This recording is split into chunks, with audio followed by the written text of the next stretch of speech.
कि 5 वर्ष के बालक की अवस्था एक ऐसी अवस्था होती है जैसे कि कोरा कागज, जैसे कोरे कागज पर जो लिखते जाओ वैसा ही लिखता चला जाएगा।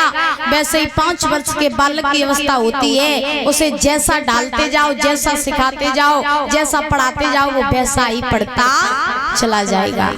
ध्यान रखना मेरी बात को। और आजकल लोग जो होते हैं ना महाराज, वो अपने बालकों को संस्कार देना कहीं ना कहीं भूल जाते हैं। कहीं ना कहीं आजकल की हमारे माता बहन जो हैं, वो भैया जो हैं, वो अपनी संतानों को कहीं ना कहीं संस्कार देना भूल जाते हैं। क्यों? क्योंकि महाराज पहले की जो संतानें होती थी तो महाराज उनके माता पिता उन्हें ये सिखाते थे कि बेटा सुबह उठो, उठ करके पहले पृथ्वी माता के चरण स्पर्श करो, उसके बाद में माता पिता के चरण स्पर्श करो। और आजकल की महाराज दशा ये है कि सुबह बच्चे उठते हैं तो उठने के बाद में आजकल कभी भी देखा हो आप लोगों ने, क्योंकि आज की जनरेशन ऐसी है कि सवेरे बच्चा उठे और उठने के बाद में मम्मी से कहे mummy good morning, mummy good morning, सोई मम्मी गुड नाइट, पापा गुड नाइट। जब ये संस्कार आप अपने बच्चों को दोगे तो बताओ बच्चे कहाँ तक नहीं बिगड़ेंगे। पहले के हमारे बुजुर्ग जो होते थे वो अपनी संतानों को ये संस्कार देते थे कि बेटा सुबह उठो, उठ करके पृथ्वी माँ के चरण स्पर्श करो, माता पिता के चरण स्पर्श करो और सबसे राधे राधे राम राम बोलो। और जो कोई माता पिता अपने बच्चों को बचपन से ही अच्छे संस्कार डाल देते हैं, ध्यान रखना दावे के साथ कहते हैं आपकी वो संतान कभी बिगड़ नहीं पाएगी। क्योंकि आजकल मॉडल जमाना है तो मॉडलिंग थोड़ी बहुत करो तो बेकार।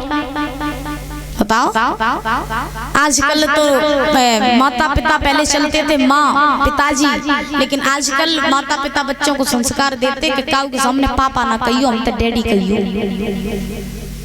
काऊ के सामने हम तो पापा ना कहियो, हम तो डैडी कहियो। तो महाराज जब डैडी और मॉम कवाओगे तो बताओ बच्चे कहाँ तक नहीं बिगड़ेंगे। एक समय की बात हमें याद आई महाराज, चलो बताए दे रहे हैं आप लोगों को कि एक समय की बात, एक मैया रही एक नगर में। ध्यान से सुनना कि आजकल के लोग संस्कार कैसे देते हैं बच्चों को। एक नगर में एक मैया रही तो महाराज ने मैया को एक 5 वर्ष को बालक रहे। तो जब 5 वर्ष का वो बालक था तो महाराज एक दिन वो मैया जो रहे उनकी सहेली को फोन आओ कि बहन आज मेरा जन्मदिन है तो तुम आ जाइयो, इनवाइट कर दिया। मैया बोली ठीक है बहन हम आ जाएंगे। तो महाराज जब इतने वचन कहे तो शाम का समय हुआ, वो मैया तैयार हुई और अपने बालक को भी तैयार किया और तैयार करके बुजुर्गों अपनी सहेली के बर्थडे पार्टी में पहुंच गई।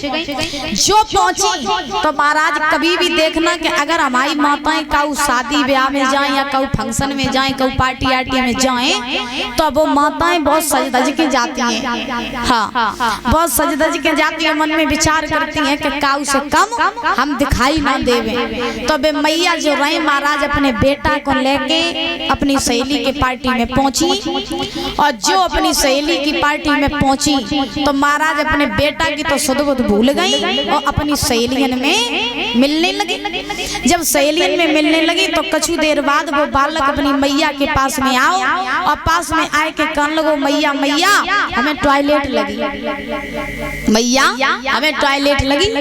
अब जो इतने वचन उस बालक ने कहे तो महाराज वो मैया जो कहने लगी लला ऐसो कर कि अगर अबे तो टॉयलेट लगी तो अबे तो तूने हम तक कह दी, लेकिन अब की बार अगर तो टॉयलेट लगे तो तू जब कहिए कि मैया मैया हमें गाना गाना है, मैया हमें गाना गाना है। तो बुजुर्गों ध्यान रखना 5 वर्ष का बालक जैसा सिखा दिया वो सीख गया।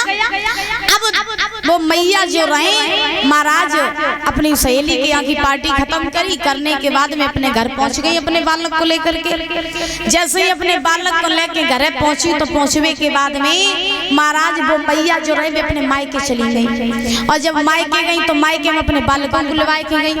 तो जब लड़के बच्चे अपने मामा के यहाँ पर जाएं तो लाड़ कछू ज्यादा होते, तो वो बालक जो रहे वो महाराज आज पहुंच गया अपने मामा के घर।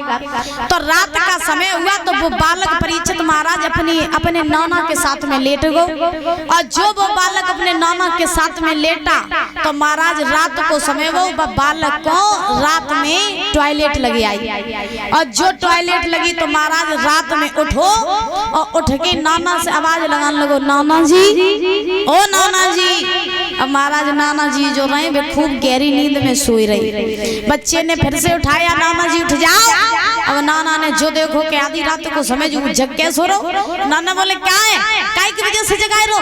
बोलो नाना जी हम तुमसे एक बात कहूँ चाहते। नाना बोले कहो। बालक बोला, नाना जी हमें गाना गाना है, हमें गाना है।